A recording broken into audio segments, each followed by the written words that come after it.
La rénovation d'un chantier électrique, c'est un gros budget, quoi. On est souvent sur des budgets entre 9, 10, 11, 12 000, ça dépend un petit peu de la maison. Les gens, ils n'ont pas forcément envie de mettre de l'argent dans quelque chose qu'on ne voit pas forcément, même si c'est quelque chose d'utile. C'est pas forcément quelque chose qu'on voit, c'est pas comme une cuisine ou comme de la peinture ou des finitions ou un beau parquet où on voit tout de suite la différence. C'est des petites prises à droite et à gauche. Et donc, du coup, les gens, ils ont envie un petit peu d'économiser là-dessus. Et puis, on se rend compte que c'est vraiment finalement, c'est la main-d'œuvre, en fait, qui coûte vraiment cher. C'est pas vraiment le matériel. Ça nous touche vraiment à cœur d'accompagner ces clients-là pour pouvoir les aider à réduire aussi leur budget. Ils sont pas obligés de faire de compromis et de choisir entre l'électricité ou une belle cuisine.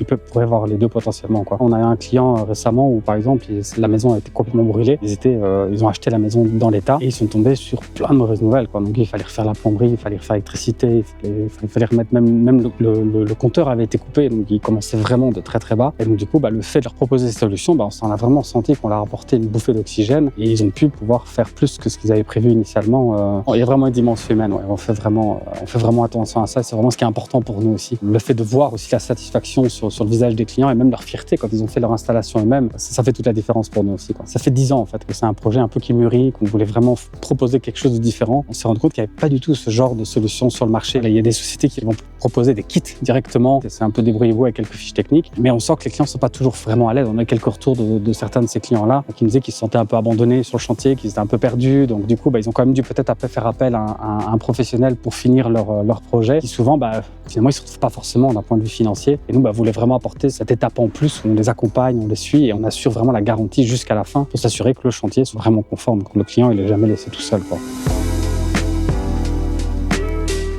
Donc le chantier participatif, c'est quoi? C'est le client en gros qui va faire une grande partie de son installation et nous, on l'accompagne. Donc on l'accompagne, ça veut dire qu'on va faire le suivi sur le chantier tout du long. On va lui fournir le matériel, le calibrer correctement, vraiment l'accompagner, lui montrer comment effectuer certains gestes, mettre en sécurité le chantier. On est garant vraiment de cette sécurité-là. On va vraiment venir avec une solution qui convient au client. Donc c'est quelque chose qu'on se met d'accord ensemble sur base de plans. Une fois que les plans sont définis, à ce moment-là, on va remettre vraiment la solution en place. Donc on vient vraiment avec des schémas en 3D qui sont vraiment le support de travail du client. On va avoir donc les différentes prises, les différents interrupteurs, les différents points lumineux. Donc on a vraiment tous les différents équipements. Ce qui est surtout important, c'est le câblage. Donc on va leur expliquer sur les plans, ce sera vraiment repris le câble à tirer, de quel point à quel point, quel type de câble. On fournit le câble. On a l'explication qu'on fait au moment de la première visite où on fait vraiment tout le parcours avec le client. S'il y a des questions, il peut reprendre des notes sur les schémas directement. Ce que nous, on fait pour le client, plusieurs rôles. Donc, on a un premier rôle, ça va vraiment être d'accompagnement. On va lui expliquer comment faire un raccordement de prise, tout simplement, comment faire une saignée. Et on a aussi de l'accompagnement à distance. Donc, une fois qu'on a quitté le chantier physiquement, on reste présent parce qu'on ouvre un groupe WhatsApp où le client peut poster des photos, des vidéos, nous appeler. Voilà, donc directement, on peut répondre. Donc là, on répond 7 jours sur 7. Donc vraiment, même le dimanche, les jours fériés, on prend le temps de répondre. Et ce qu'on fait aussi, le plus important, c'est que du coup, on fait vraiment les raccordements très techniques. Donc, parce que c'est plus compliqué et donc vraiment cette expertise d'électricien que nous, on amène aussi, c'est du coup de raccorder tout le coffret et tous les raccordements des interrupteurs un peu plus compliqués.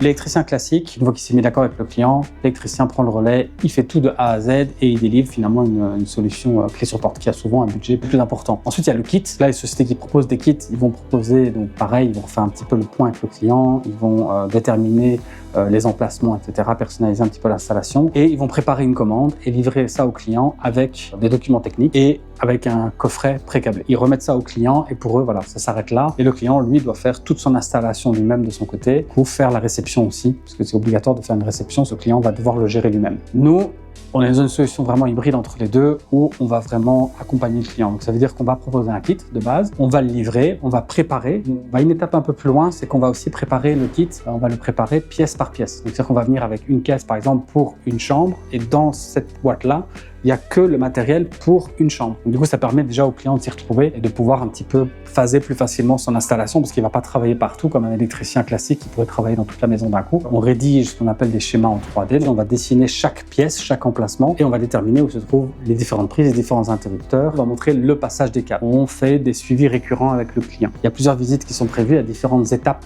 Donc, une fois que le client a tiré tous ses câbles, À ce moment-là, on repasse, on revérifie que tous les câbles qui ont été tirés sont bien corrects, qu'il n'y a pas d'erreur ou des choses comme ça. À ce moment-là, on donne le go au client pour faire les raccordements et fermer les rainures. On en fait une ensemble, comme ça on lui remontre comment le faire proprement. Le raccordement des prises et des interrupteurs simples, on lui montre. Tout ce qui est plus technique, c'est nous qui nous en chargeons, donc ça viendra un petit peu plus tard. Une fois qu'il a fini cette partie-là, nous, on revient encore une fois. On va mettre en place le coffret technique, donc ça c'est vraiment nous qui le faisons de A à Z. On fait le raccordement à la terre et on fait les interrupteurs un peu plus compliqués. On met sous tension et on vérifie que tout fonctionne bien. Si jamais il y a des soucis ou quoi que ce soit, on peut les corriger tout de suite ou alors on peut donner des indications sur comment il peut les corriger. Une fois que tout est conforme, on fait les plans, on fait la réception, donc avec un organisme agréé. Quand l'installation est réceptionnée, à ce moment-là, le client, il est tranquille pour sécuriser pour 25 ans.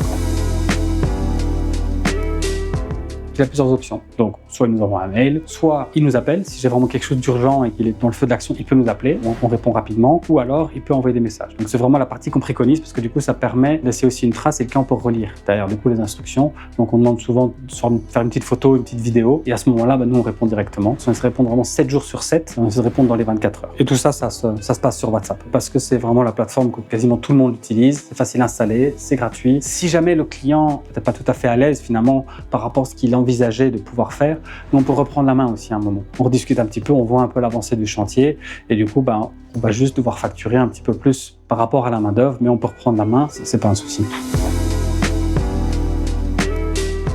Alors, on garantit la sécurité au client. Déjà, il ne travaille pas sous énergie. On coupe le courant dans toute la maison. On installe un coffret provisoire. Et ce coffret provisoire, lui, est de toute façon sécurisé. La sécurité qu'on offre aussi, c'est le fait de leur fournir justement un kit d'outils adapté quand ils travaillent justement avec des câbles électriques, etc.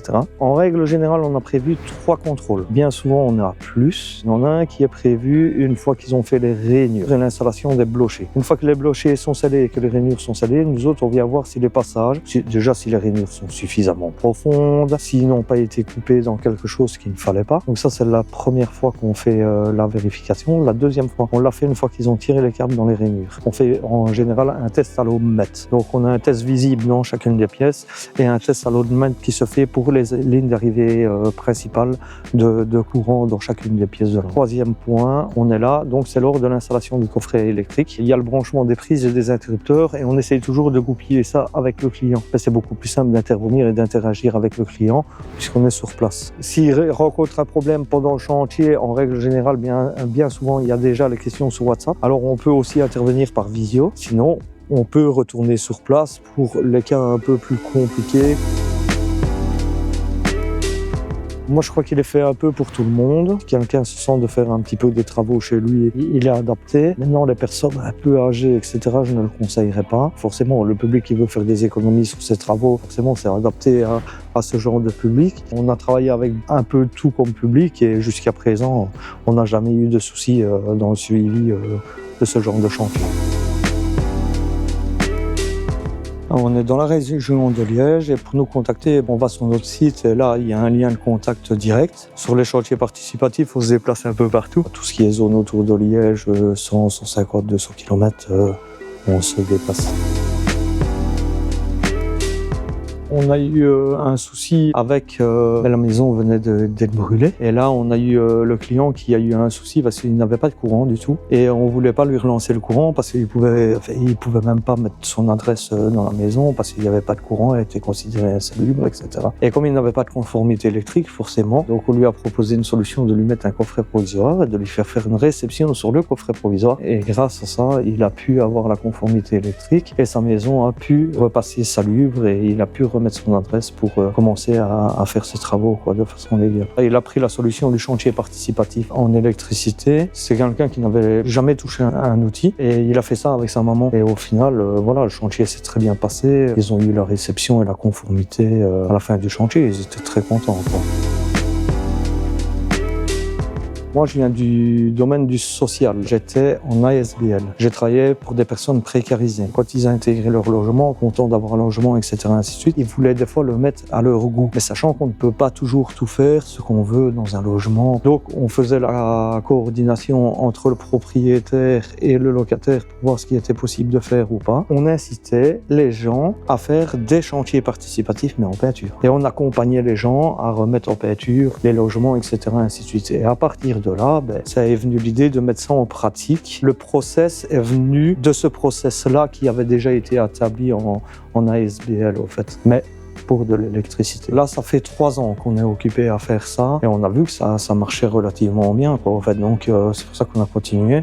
Et, tout en améliorant le process, l'accompagnement, les schémas en 3D, etc., ainsi de suite, viennent vraiment du fait d'avoir déjà travaillé avec du public précarisé, qui n'avait pas du tout repeint au cours-caisse et qui avait besoin déjà d'un accompagnement, justement. Donc là, on avait des fiches, justement, de préétablies, des fiches de travail et on les accompagnait, justement, à faire les peintures. Et c'est comme ça que ça est venu.